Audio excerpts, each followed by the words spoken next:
All right. We ended yesterday with this notion of how important it is that when you're building designs, you're focusing mostly on the mobile UI and UX. And the main reason is very simple. 80% of traffic, maybe even 90%, depending on the industry, that you will get to your website will always come from a mobile device.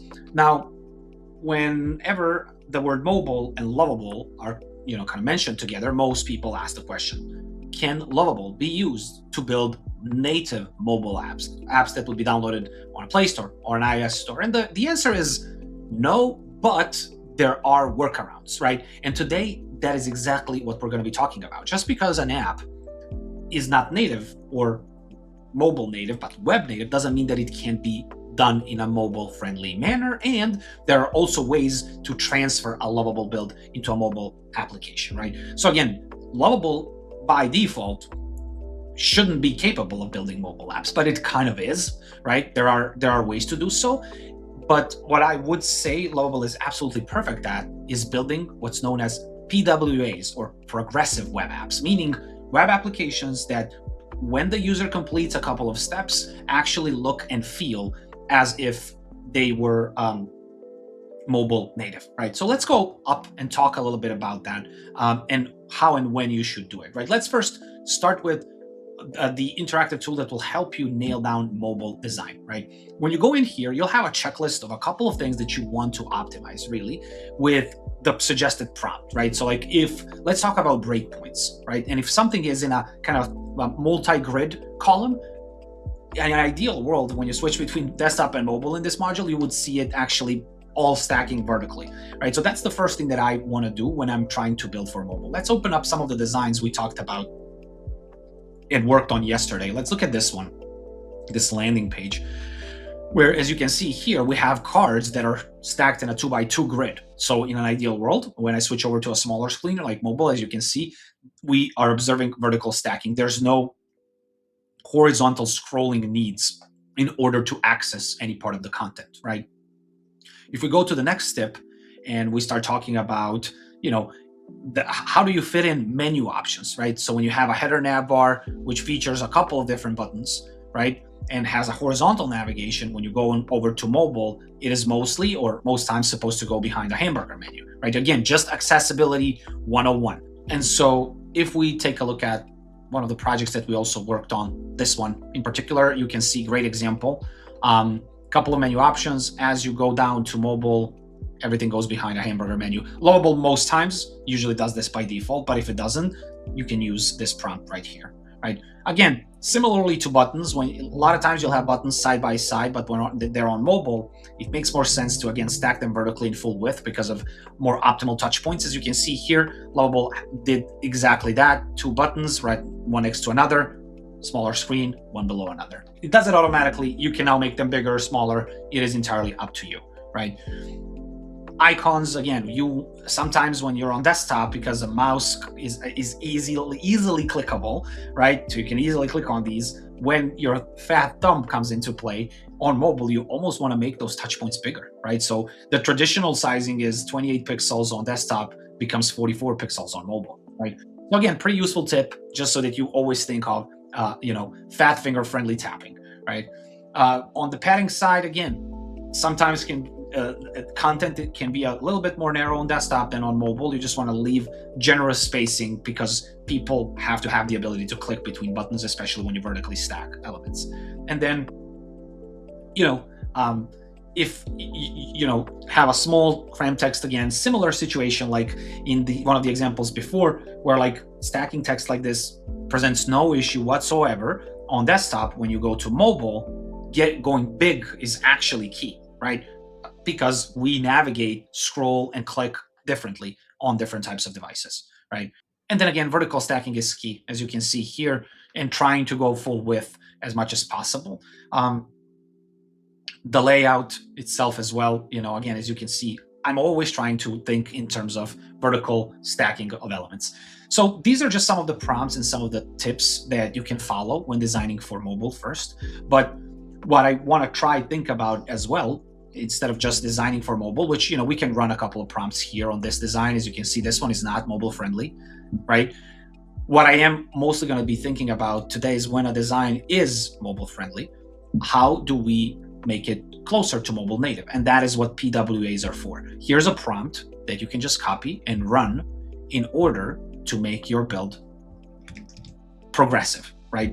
So all you have to do is really just look through this and have Lovable do the complete process for you. And then after that, test your app and your build on a mobile phone and try to go through the process of installing or basically adding a bookmark to your home screen and then accessing it through the icon versus a web browser. Okay, let's go back here. Let's run a couple of these prompts that I had in the resources, right? So let's go to the companion and let's try and ask it to first start working through mobile first responsive design on components. Okay, let's go and paste this in right here. And then maybe let's combine it with a couple of more. Let's see, what else are we having problems with here? Probably the navigation could be a problem later as well. The buttons, icons. Let's talk about the padding, I guess. That's what we want. We want to achieve vertical stacking. All right, let's just send these two at least, and then see what happens with this build while we're waiting for this other build to be updated as a PWA. To configure a PWA, Lovable writes a couple of brand new files, even builds the icons for your application, right? Actually multiple, right? So that when you create a shortcut, there is an icon that represents your build. And you can obviously configure this on your own as well. The goal is to achieve something like this, really, always, to build something that will always properly look on mobile. This one looks pretty good, works pretty good. If I wanted to make this into a PWA, it would basically be very easily achievable. Now, while we're waiting, some of you may be skeptical and saying, hey, why would I do this when I want my app to be native mobile? And one of the reasons why I think PWAs are actually better in the very beginning is because you're just one prompt away from having someone use them as almost a native experience versus registering an account with Google or with Apple as a developer, submitting your apps for multiple reviews because you're going to get rejected 10, 20 times sometimes. So all this time, all this effort, and then later as you iterate, make changes, make updates until you have like a full app, same thing. You push, you get another review, another rejection. The speed is unparalleled, right? And PWAs are unmatched way to build something to be mobile first and get it done in pretty much no time, right? So later down the road, when you want to scale, I'm totally fine with going to actual mobile applications, right? And speaking of that, in the resources today, you can find 2 additional resources aside from the mobile design companion that I shared, and that is these 2, right? The first one is called Despia, right? It's a third-party company, not endorsing it, I don't know anything about it. Like, I just know that a lot of Lovable users are using it to convert Lovable into mobile apps, right? I know there's a one-time cost associated with this process. You can get started for free or whatever, just you can reach out to them and see how this works. As you can see right here, they charge a one-time fee, either $250 or $500. For some people, it could be a lot. For some people, maybe it isn't. Up to you to entirely read more on this. Same things go for Capacitor.js. It's an open source native runtime to convert basically web apps into native, right? There is some technical levels to using Capacitor, and you can read their docs, or when I say you, I mean send them to ChatGPT pretty much and try to get it to help you understand how to use Lovable and Capacitor to maybe build a mobile app-like environment, right? So those are just 2 ways that you can explore beyond what we were working on today. And as you can see right here, Lovable is done, right? And basically,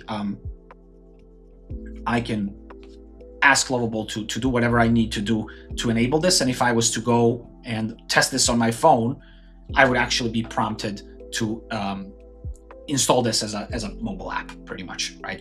And in here, as you can see, we ran just a couple of prompts, or 1 mega prompt, so to speak, and fixed this page layout entirely. So it was not mobile friendly. It was cutting out pretty badly. And now everything stacks vertically the way it's supposed to. So short lesson today, but an important one, I think, personally. You want to make everything look great on mobile, but that doesn't mean you need a native app. That just means that you either need to, A, go through the checklist that we had in the resources and just apply these basic guidelines, just the best practices, really. Secondly, if you want that native-like experience, always go with PWAs first until you test the waters and test the market, because what PWAs allow you to do is move at a lightning speed compared to submitting your applications to the iOS and Android store. Finally, if you're like, look, I'm not technical, I don't want to go through the hurdle of rebuilding a Lovable app into a mobile native app now that I've gotten my product market fit, check out Espia or check out Capacitor. Like, there are options out there that would allow you to continue building in Lovable environment while also having the ability to expose your apps to the Google Play and iOS App Store. See you tomorrow.